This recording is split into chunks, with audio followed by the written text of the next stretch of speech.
Hello, Renee. How are you doing today? Hello, Mahia. How are you? It's a day off in Poland today. It's Ah, public holiday, okay. but I decided I'm gonna work because I took some additional days off last I week to saw go the to Bulgaria. pictures. Yes, Yeah, yes, yes. that was beautiful.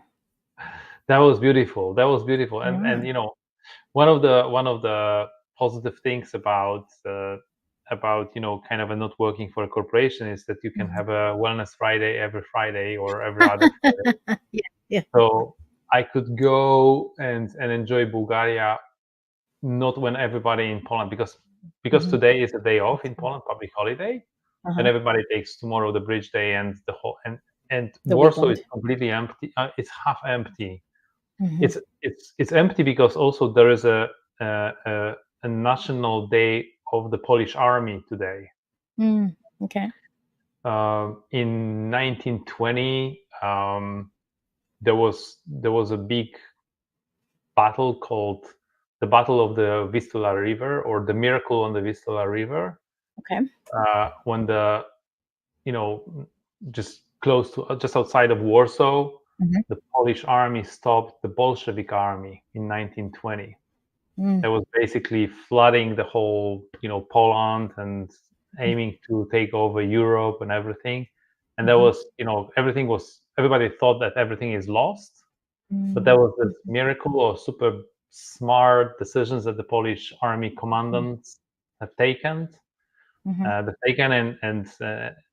and finally we pushed back the big Bolshevik army back to their side. So this is one of the two kind of a big celebrations in Poland. It seems Mm-hmm. to be like we are somehow intertwined with Russia a lot, Mm-hmm. our history, because the Okay. other big celebration is because Poland is the only country, the only nation that Hmm. has ever occupied Kremlin. Ah, I did Yeah, not know that. Okay. yeah, Wow. yeah.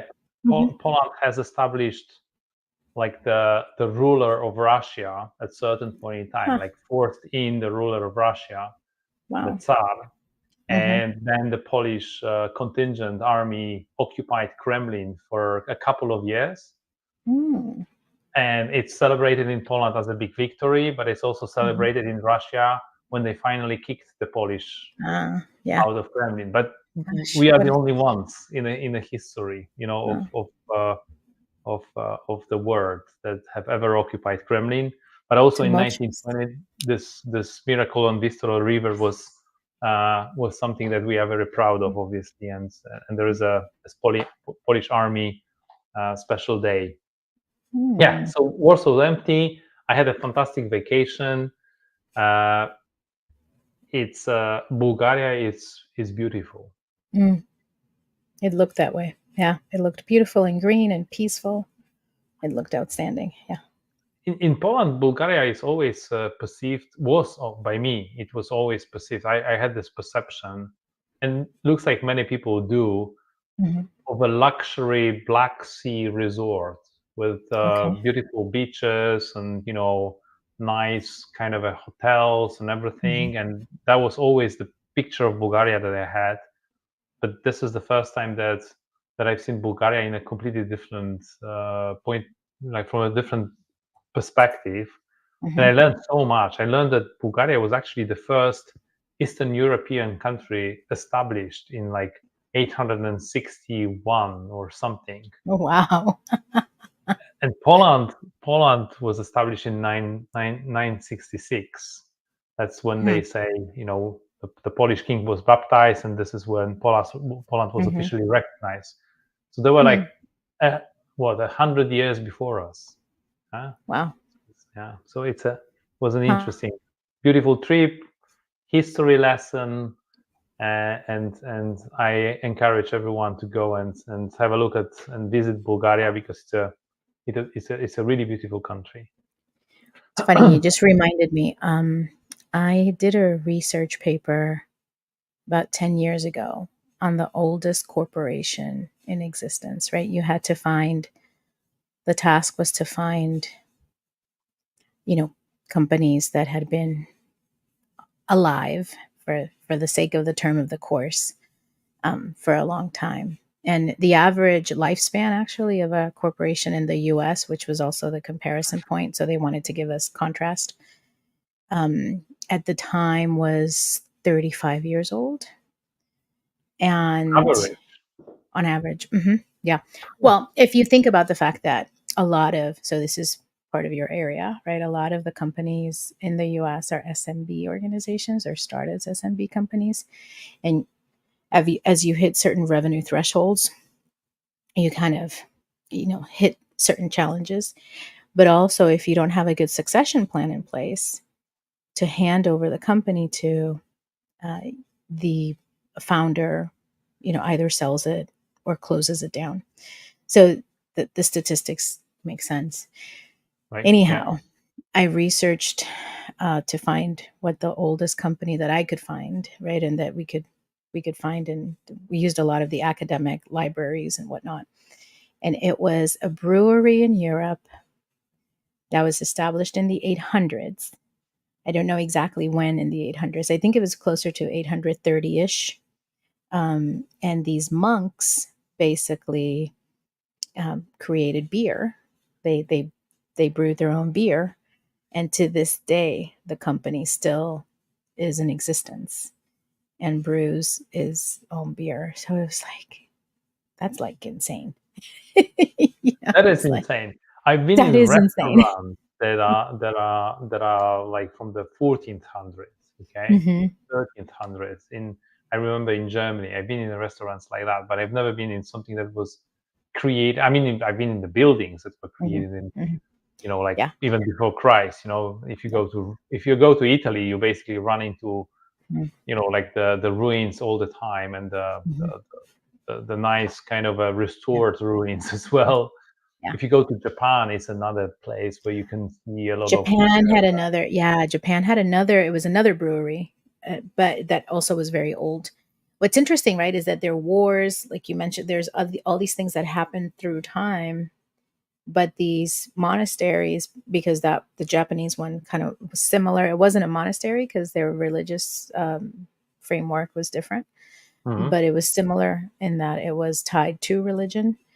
So anyhow, it goes back to beer and religion apparently go hand in hand. So You know, I don't really know. I didn't research that part, but it was definitely Asia and Europe have a lot of history when it comes to that. Yeah. it's funny that you say that. What's the how do you say, the thing that represents a city or a country, like the official Yeah, yeah, the emblem there, emblem? Yeah, escudo, which is, oh my god, what's that in English? It's like a shield. yeah, like a shield, It's like right? the That country shield. represents Mhm. the one that represents Munich. Is Okay. actually a monk. And there is an argument whether Really? the monk is holding a beer or holding a book. You know, Oh, I my think it's money holding would a be on beer. beer. Yeah. I'm betting on beer because Mhm. books were pretty rare. But Yeah. My money would be on beer for sure. Mhm. Mhm. Yeah. uh, All so right. Well, today, yes, yeah, today we are talking about the last level, not the last, the the fifth. highest level, Mhm. the Mhm. highest, the top, the ultimate level of leadership. Yeah. Rene, um, where is my presentation? While you Here is look my up the presentation. presentation, there you Oh, go. there I you have it go. in the book. There you go. Yes. Pinnacle. Yeah. The pinnacle leadership, the ultimate leadership, Mhm. focus on leaving a lasting legacy. Okay, Mhm. which we went through all the 5 layers or levels Yeah. of leadership: the position, the permission, production, people Mhm. development, and today we'll be talking about the pinnacle leadership, right? Yes.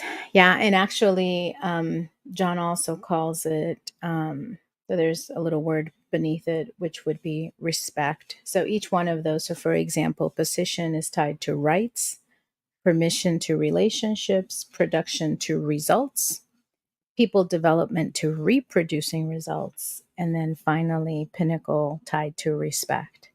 When you are respected, not just by the people that follow you, but by the industry, by your peers, right? The respect kind of goes above and beyond the circle that you influence as your immediate followers.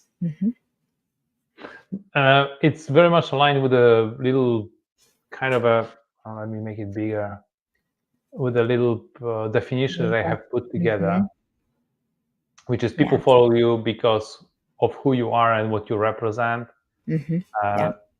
Legacy, influence, impact.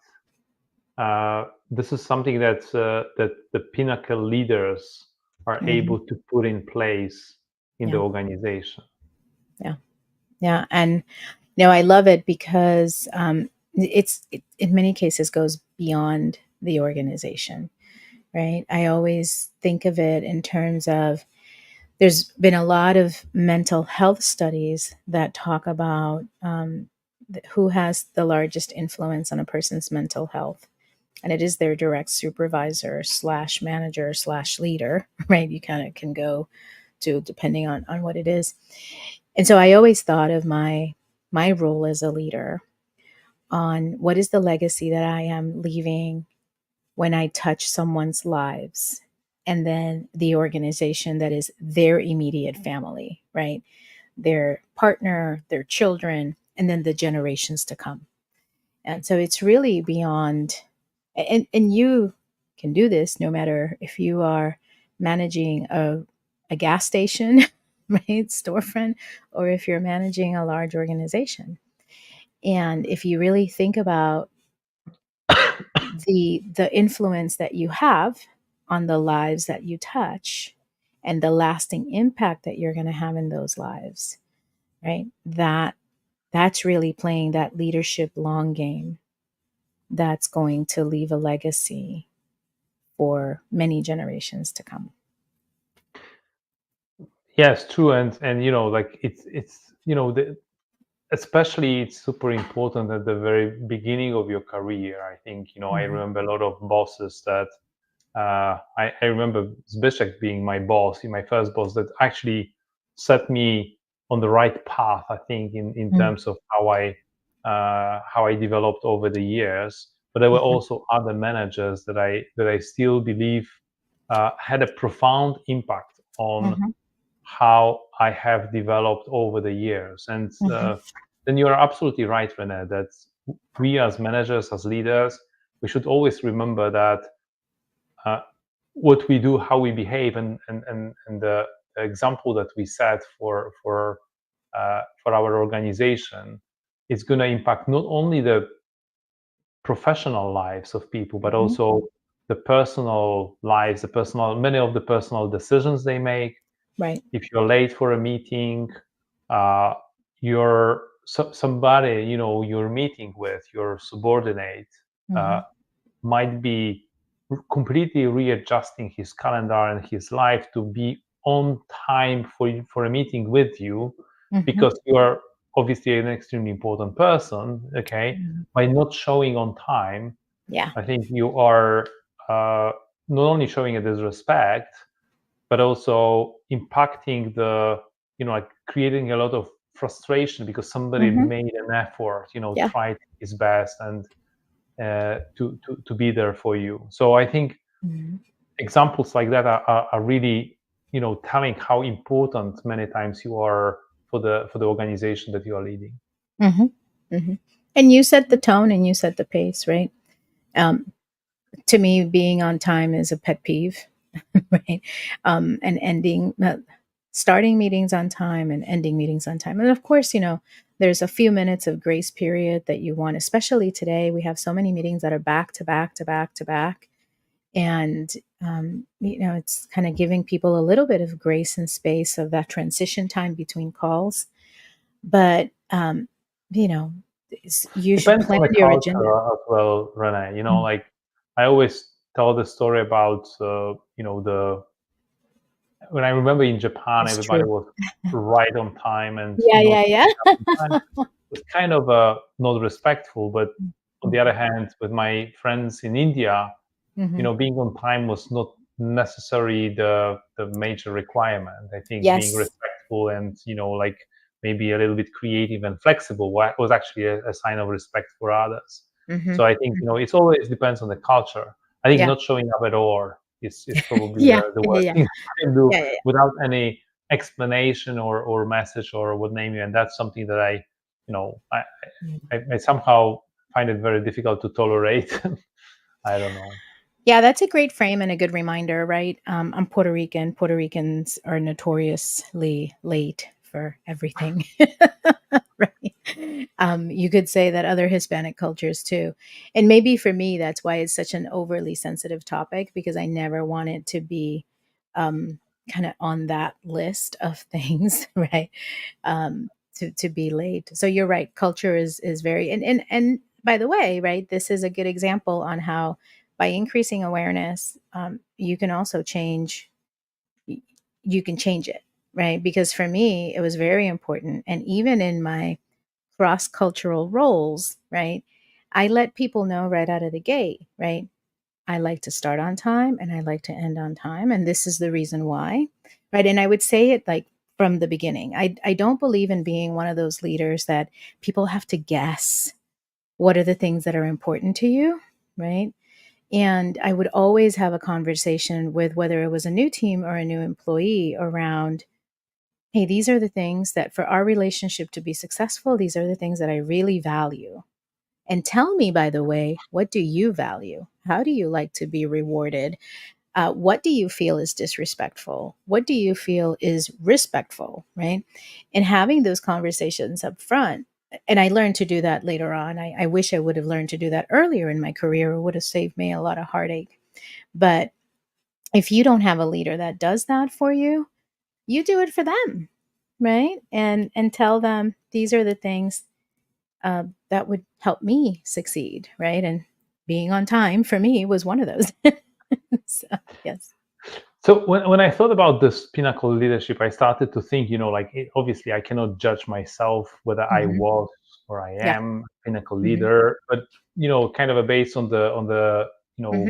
experience and a little bit of research um, and some Hmm. other stuff that I've done, Hmm. I created a couple of questions that I think Yes. are helping will help people, and I was wondering what your opinion will Hmm. be, Renee. Will help people to test, Yeah. are they a pinnacle leader, or where are some of the gaps? Because Yeah. it's not about, I think for one organization you can be a pinnacle leader, for another one you don't have to. So Mhm. I think there's a couple of questions that I think everybody should ask themselves. Yeah. Are you Mhm. respected by your team? I think that's, you started with respect, and Mhm. it looks like we are aligned Yes. again on this element, right? Mhm. I think being respected by your organization, if you don't have a respect, then there's something wrong with Mhm. you as a boss. Yeah. I mean, that's it. You agree, Yeah. Renee? Yeah, absolutely. And I get this a lot, especially from early careers, but also from many different people are like, well, Renee, respect is earned. Yes, of course, it's earned.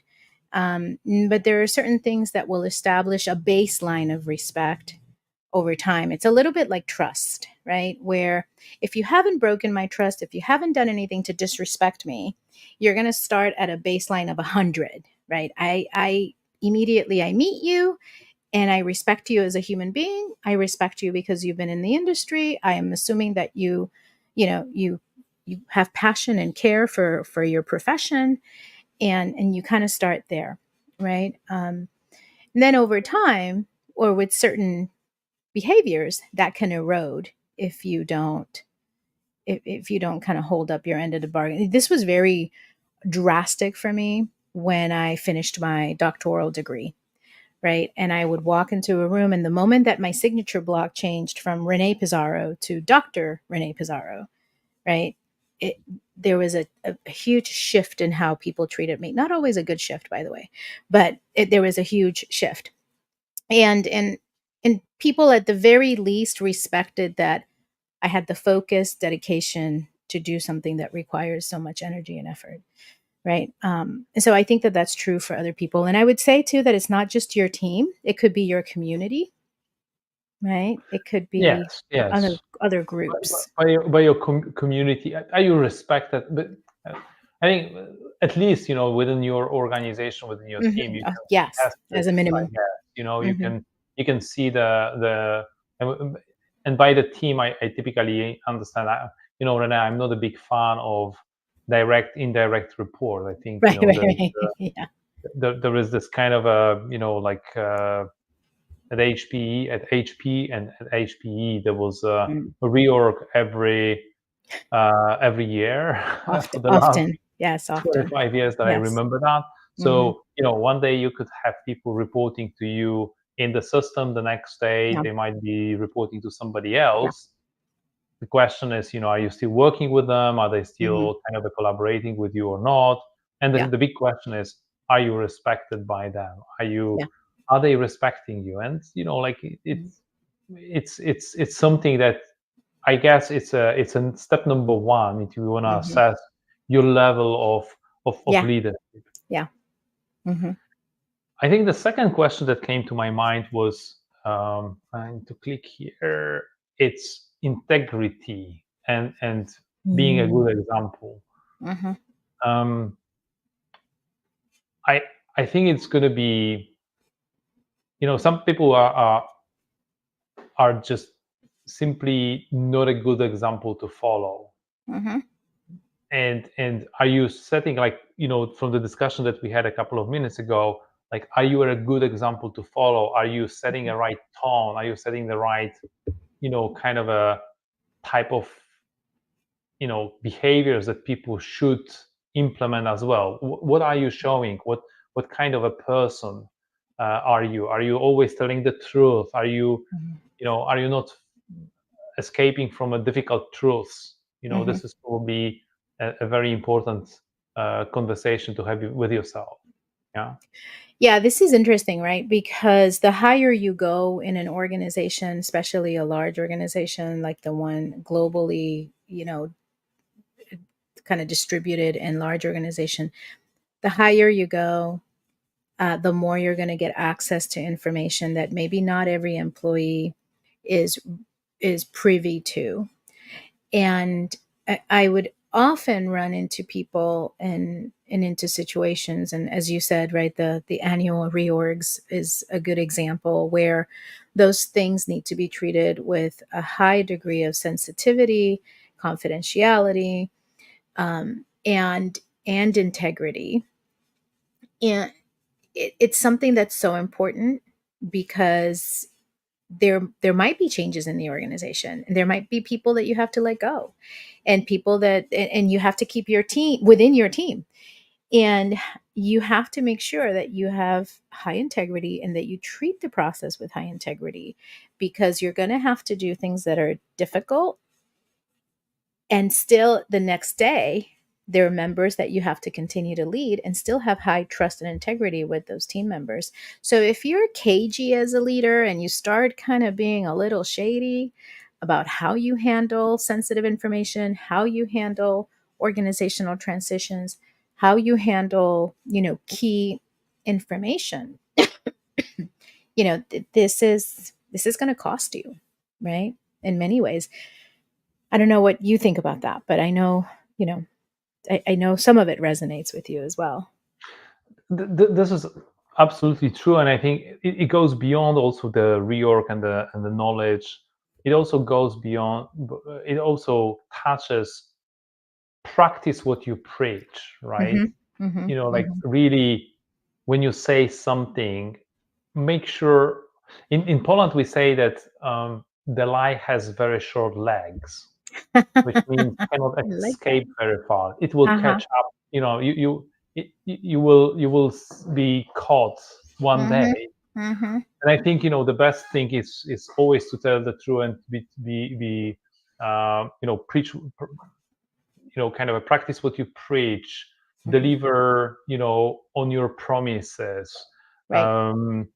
I think one of the things that I always liked to do is when there was a mandatory training, do the mandatory training first, so show the example. If Mhm. there is a reduction, or if there is a problem, Don't save money for yourself to pay yourself a bigger Right. bonus Right. Right. and cut from others. I mean, Yeah. to be honest, in the system, I'm sure I'm not revealing any big secrets of those kind of a compensation systems.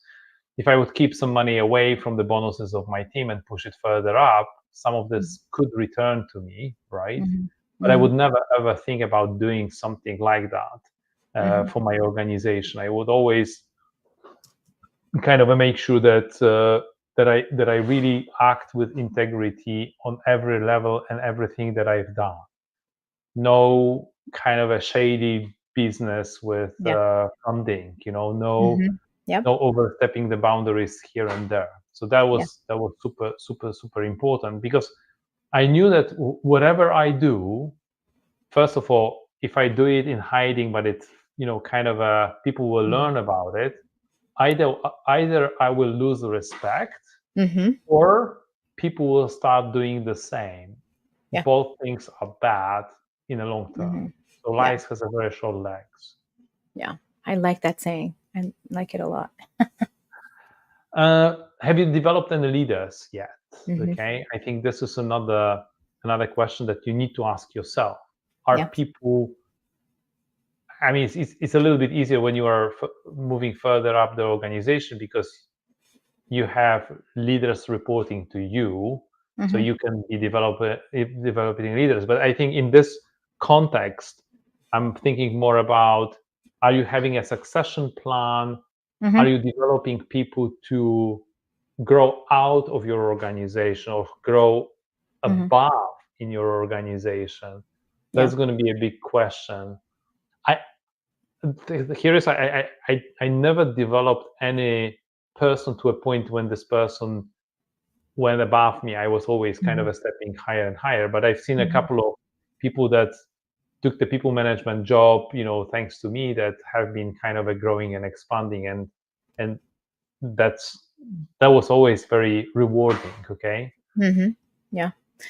Yeah. For me, it's interesting to this topic is one that I love, because I remember I uncovered my love for this topic during the Compact HP merger. I was actually doing a coaching session yesterday, and I was reviewing a career timeline, and it brought back a lot of memories because it was there in I think 2001 when the integration happened.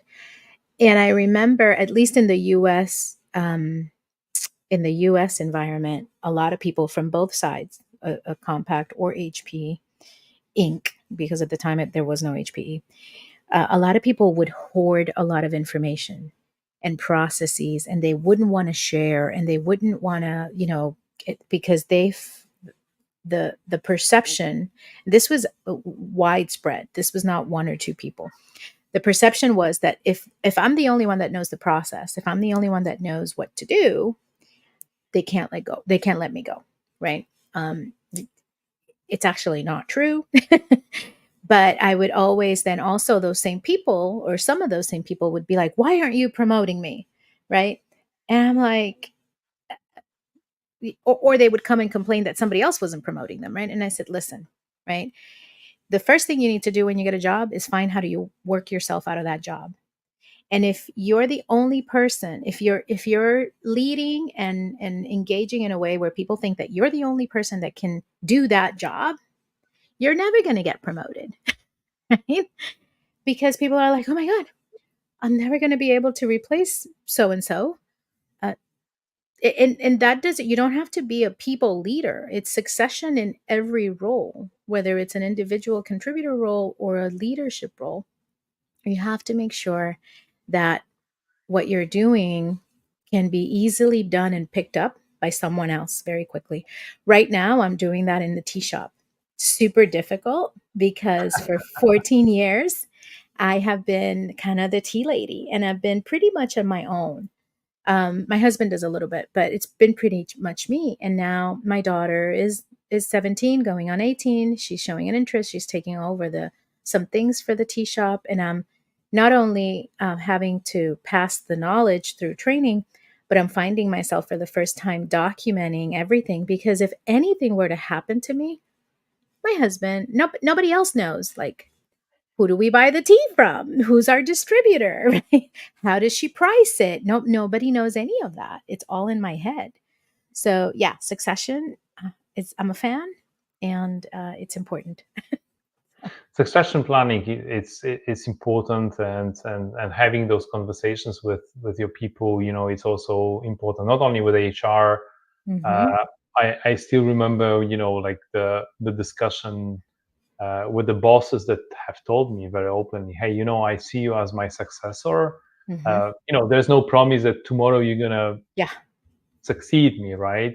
Hmm. Or that, when I leave, whoever is going to be making the decision will, kind of put you in charge. But there is a good opportunity, there is a good potential for you. I see Hmm. the potential in you, and what I'm going to do is I'm going to help you to move further and up. Tim Peters was the guy who Hmm. helped me to develop enormously, Hmm. to take over his position when he left HPE, and I'm forever grateful to him Hmm. for everything that he has done for me and my development. Yeah. Yeah. So Yeah. yes, so It's development of also leaders. the responsible thing to do for the business, by the way. Oh yeah. Yeah. Yeah. Yeah. Hmm. Another kind of a question that, if you want to be a pinnacle leader, if it's the impact on the organization, the transformation, Hmm. and I'm not saying being a project manager that has done a change in the organization. It's Hmm. actually inventing a new vision for the organization, seeing like ahead of the curve, Hmm. and kind of putting in place solutions, ideas, and concepts Hmm. that will help the organization to take a next step, to Yeah. go to the next level. Do you have a vision? But it's Hmm. not only about having a vision, it's also about being able to implement that vision. Hmm. Hmm.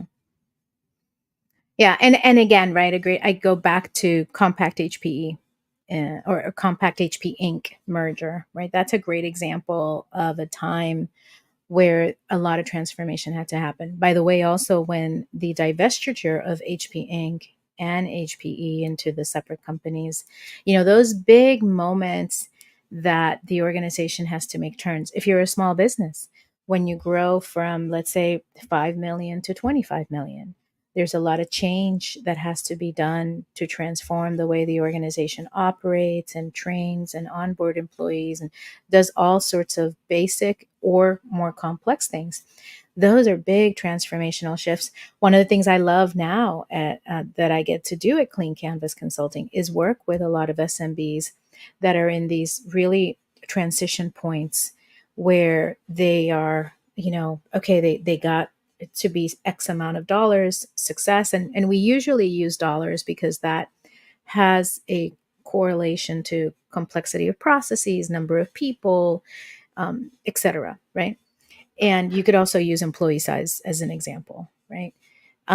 But that's kind of what's fun about that process is being able to see and participate with these leaders that find themselves, these CEOs or these C suites that find themselves at this like certain point in time of their career, of their company's maturity, and they want to go to the next level. And so yeah. But I want to be sure that I stress the fact that this transformation, this change, it does not only happen at the C-suite, Hmm. in the Hmm. organization, the company. Even Hmm. you could be a pinnacle leader as a Yeah. first-line manager, Yeah. because you see that there is a future Hmm. direction, or a future concept, or an evolution in the organization, in the company, in the market, whatever, and then you start adjusting your organization to, Yeah. like, how was it, like, run to where the puck will be, no, not where the Hmm. puck is, like the Yeah. kind of from the hockey, this Yeah, yeah, yeah. The example, hockey right? puck So from, yeah, Wayne the hockey, Gretzky. Hmm. yeah. So that is a kind of a essence of what I'm trying to Hmm. capture here, like, Yeah. you think about your organization, and you constantly think about what's going to happen in a year, 2, 3, 4 years Hmm. from now, and then you put elements in place to make sure that, and it could be different things, like one of the ideas that I remember I've done myself, and I think this is maybe one example. Maybe not ideal, but I think it's a good example of being transformative. Whenever I've seen at certain point in time, whenever I've seen that the very mature person would leave, experienced person would leave my organization, then I would be rather hiring people at the very entry level people into the organization, like a new graduates from the schools, from the universities.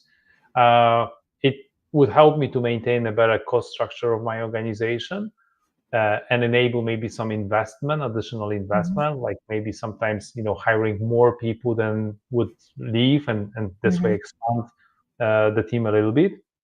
But I would also create a couple of opportunities.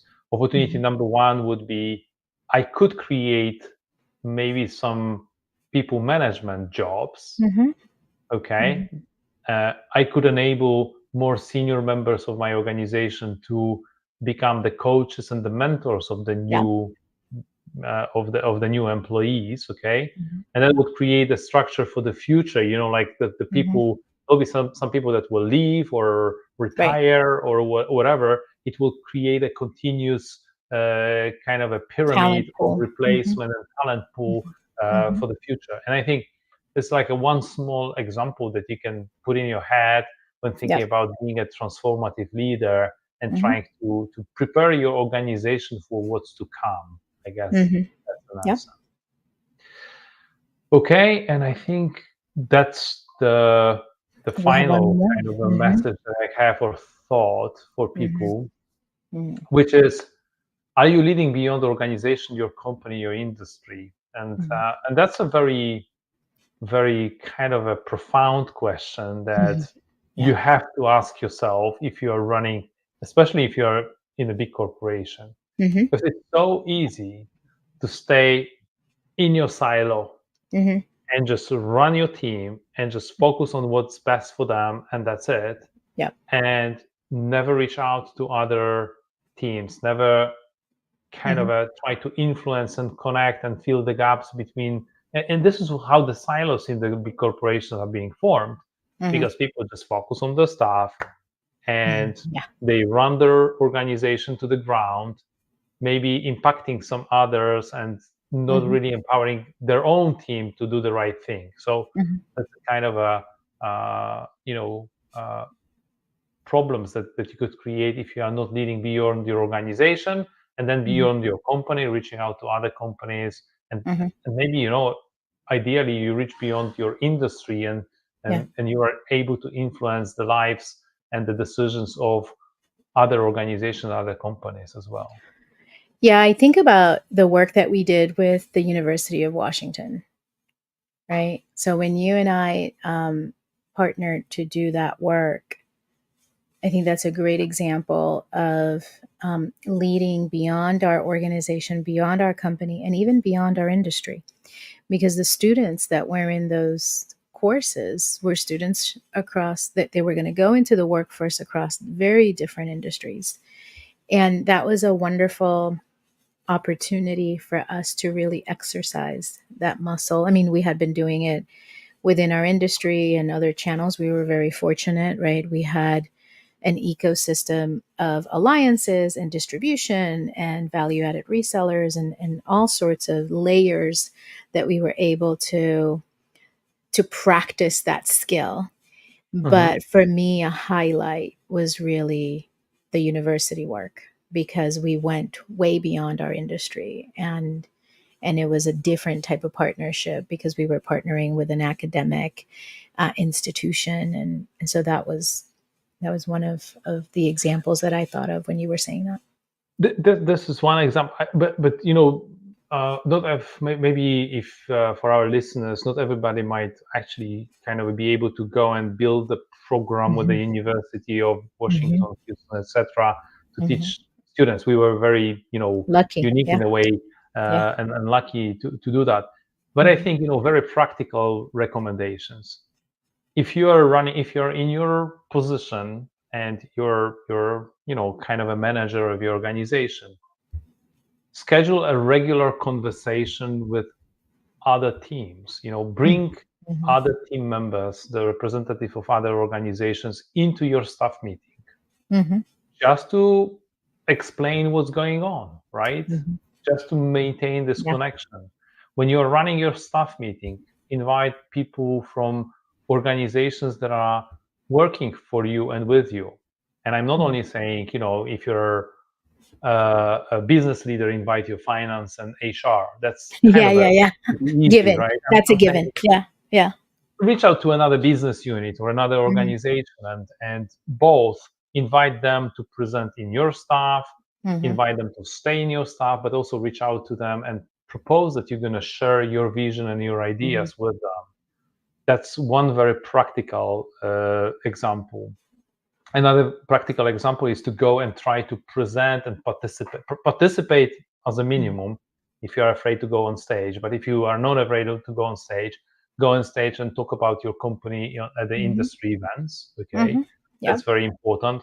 I feel like going online, like we are doing right now, in a live stream, and representing your company, it's an important way of Vehicle. influencing Mhm. beyond your organization.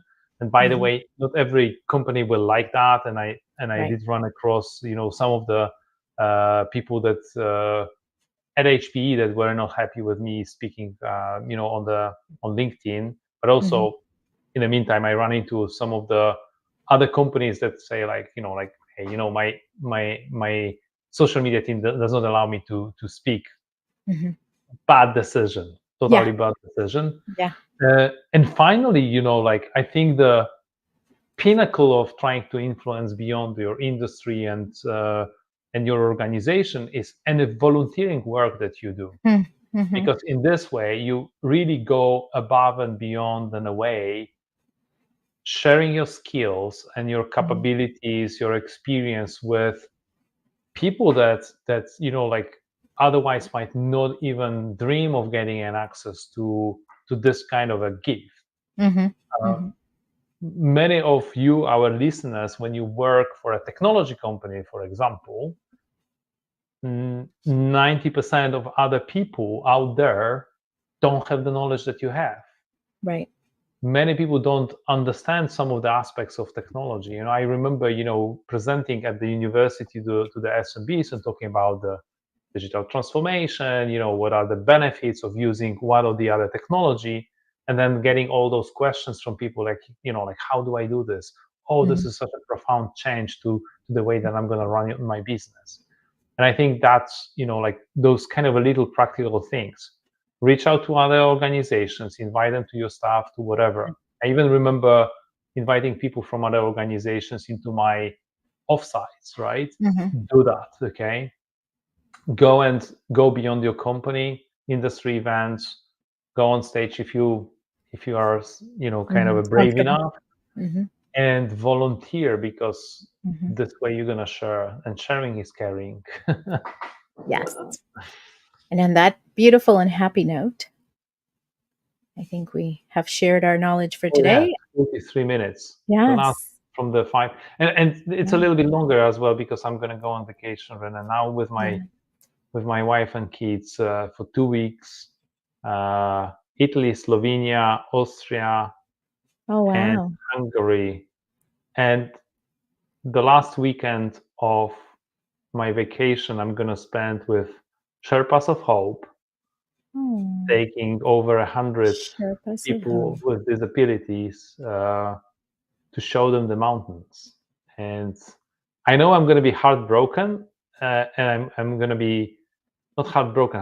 I'll be very moved, and I will be very Right. encouraged, and I And will be a very inspired. encouraging Yes, and I think you'll be very inspiring, inspired. Mhm. because I think this is one of the. I mean, you've seen the pictures from Yeah. Bulgaria, okay? Mhm.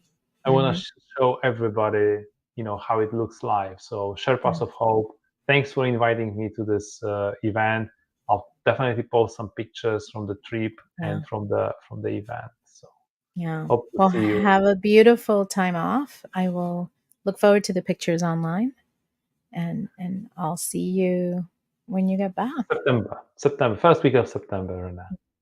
Excellent. Bye. Thank you, everybody. Bye, Speak to you everybody. later. Bye.